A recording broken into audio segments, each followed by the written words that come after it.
രാജ്യത്തെ നടുക്കിയ പുനെ വിഷമദ്യ ദുരന്തത്തിൽ കടുത്ത നടപടിയുമായി മുന്നോട്ടു പോവുകയാണ് മഹാരാഷ്ട്ര സർക്കാർ. വ്യാജമദ്യ മാഫിയയ്ക്ക് ഒത്താശ ചെയ്തതിന് 9 പോലീസുകാരെയും 13 എക്സൈസ് ഉദ്യോഗസ്ഥരെയും സസ്പെൻഡ് ചെയ്തു. കേസന്വേഷണം CID ഏറ്റെടുത്തു. 15 പേരാണ് മദ്യദുരന്തത്തിൽ ഇതുവരെ മരിച്ചത്.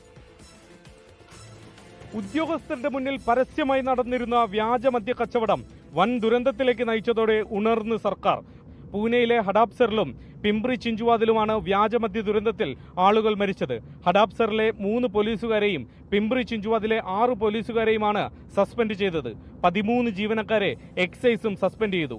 ഈ വലിയ ദുരന്തത്തിന്റെ പ്രഭവ കേന്ദ്രങ്ങളിൽ ഒന്നിലാണ് നമ്മളിപ്പോൾ ഉള്ളത്. പൂനെയിലെ ഹഡാപ്സറിലുള്ള പന്തർമാല എന്ന ഗ്രാമത്തിലെ ഈ ചാരായ ഷോപ്പ്. ഇവിടെ വെച്ചാണ് അവസാനമായി ദുരന്തത്തിൽപ്പെട്ടവർ മദ്യം കഴിച്ചത്. ഇന്നലെ വൈകിട്ട് NCP ശരത് പവാർ വിഭാഗം പ്രവർത്തകരെത്തി ഈ ചാരായ ഷോപ്പ് അടിച്ചു പൊളിച്ചു. സംസ്ഥാന ക്രിമിനൽ ഇൻവെസ്റ്റിഗേഷൻ ഡിപ്പാർട്ട്മെന്റാണ് ഇപ്പോൾ കേസ് അന്വേഷിക്കുന്നത്. മദ്യവിതരണക്കാരനായ യോഗേഷ് വാങ്കഡെ അടക്കം 8 പേരെ ഇതുവരെ പോലീസ് അറസ്റ്റ് ചെയ്തു. മെഥനോൾ അമിതമായി മദ്യത്തിൽ കലർത്തിയതാണ് ദുരന്തത്തിലേക്ക് നയിച്ചതെന്നാണ് നിഗമനം. ചികിത്സയിലുള്ളവരിൽ ചിലരുടെ കാഴ്ചശക്തി നഷ്ടപ്പെട്ടിട്ടുണ്ട്. പൂനെയിൽ നിന്നും വരുൺ വടശ്ശേരിക്കൊപ്പം ശ്രീനാഥ് ചന്ദ്രൻ, 24.